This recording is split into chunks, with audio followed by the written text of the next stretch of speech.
Hello and welcome back for another saxophone tutorial from Nottingham Music Excellence.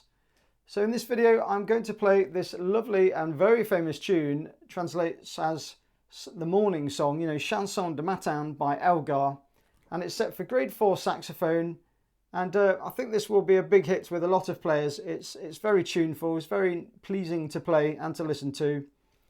And as usual, as well as playing the music, I'm going to give a short tutorial on some of the detail of the music and tell you how to make it sound really great, and then you can have a go at playing along with the accompaniment by yourself. So hope you enjoy this video. Here we go.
Okay, so you've heard the music now. Let's say a few words about the detail and what you need to put in there to make this sound really awesome.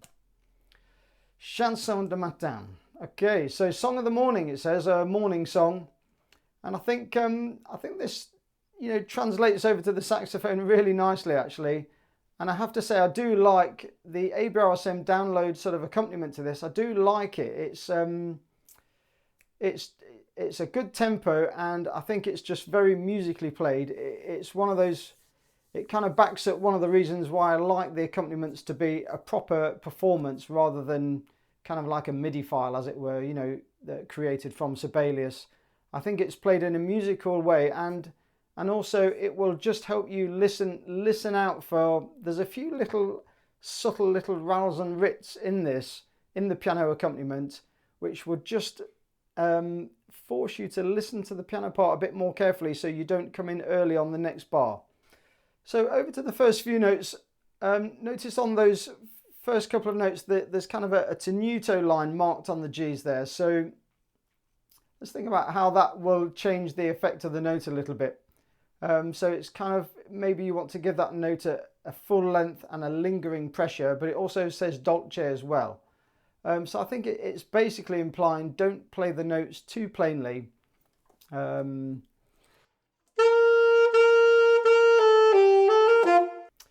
maybe we could shape those opening G's kind of hard to put into words, I think, but with a bit of a pulse, So a slight emphasis on those G's with the tenuto notes on.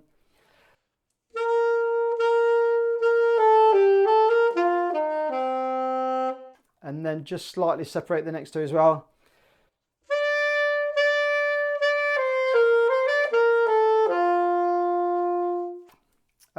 There are one or two slight tuning problems in this piece that you've got to be slightly careful of.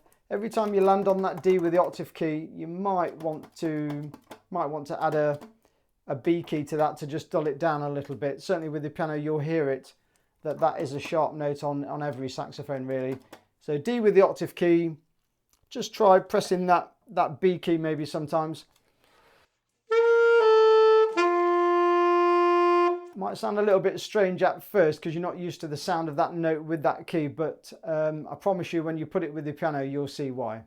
And as with a lot of Elgar pieces, there are some quite, I won't say random dynamics, but quite extreme dynamics.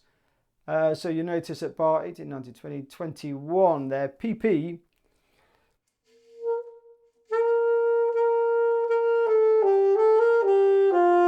It's marked crescendo here down to forte within a bar or two, and I think if you take that literally, it will sound a little bit extreme. Oh, and then of course the bar after that is back to PP. So quite extreme dynamics.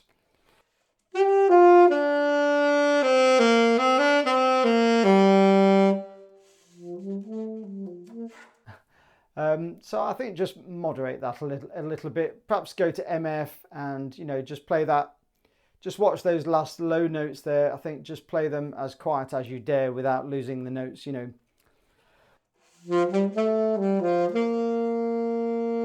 As of course, you know, the lower you play on the saxophone, it does get a little bit harder, doesn't it, to make it speak. So might want to moderate the PP a little bit. And moving on, I think as you go through 29, 30, just if you've kind of let it just hang back a little bit on that previous section, kind of now just drive the music forward a little bit.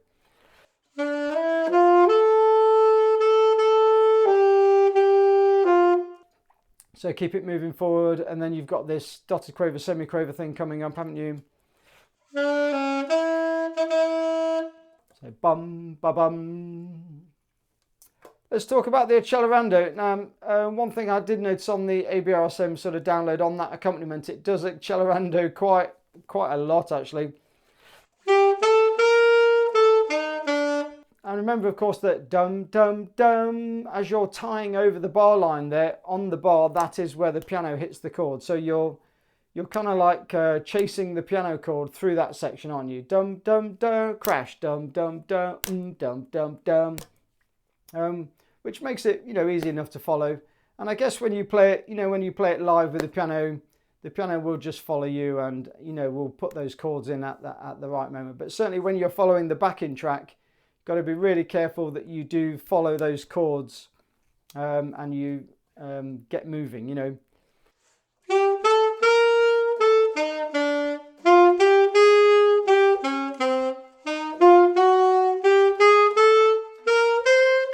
But then it's marked allargando, so it slows down and then. So I think it's quite nice there to really bum. I can't sing that high, but dum, dum, dum, dum, dum. So really go for that. Make a big moment of that top D. But then I think as soon as you've hit that D, start to back off a little bit on the next bar as it ties over. And so that you can go back to like the dolce playing again. Go back to the dolce playing of the original theme. So a switch in sound, but make sure you know where you are with the piano part.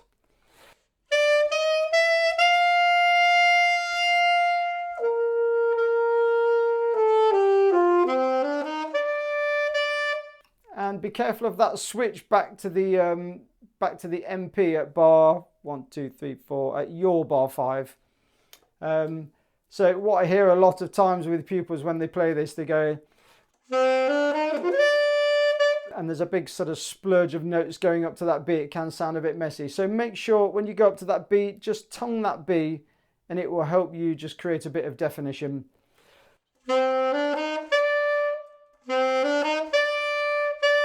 And it will just help clarify that jump up to the note, I think. And I think that's the main points covered. Oh, there is one more point I want to talk about. 18, 19, bar 19 on that Accompaniment.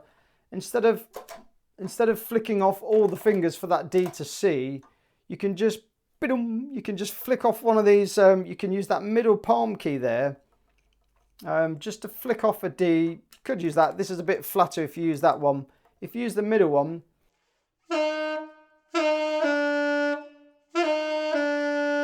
it's a hell of a lot easier than trying to go onto the D, because you still want the C to be the main prominent note, don't you? So,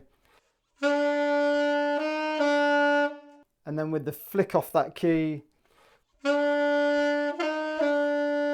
So you want to reduce that a cacciaturo down to just a tiny little flick. So I think, just to summarize, play it with your most beautiful sound that you can, nice and dolce, a very sort of singing style piece, but contrast that down in that lower part of the page, contrast that with some nice punchy sounds, dum dum dum dum dum dum. So be quite punchy down there and open up, make a really big sound going up to that top D, but then let it really float back into that dolce sound again, so that you get a good contrast of dynamics. But I think all in all, I think this will be a really good choice for List B. I think it will be a popular piece to play. It's one of the, I think you can say it's one of the slightly easier pieces of the book, and it's a lovely piece. So over to the piano accompaniment now. I've only uploaded one version of the accompaniment, as it's quite a steady piece anyway. I don't think we need a quick and a slow one. So one version of the accompaniment. Have a go at playing along with the accompaniment yourself now, and do listen carefully, because there are some just tiny little rits in there, and so you just need to be careful not to get ahead of the piano part. Best of luck for that. Let me know how you're getting on with grade 4. I'd love to hear from you. But that's it for this video. I'll see you on the next one. Bye.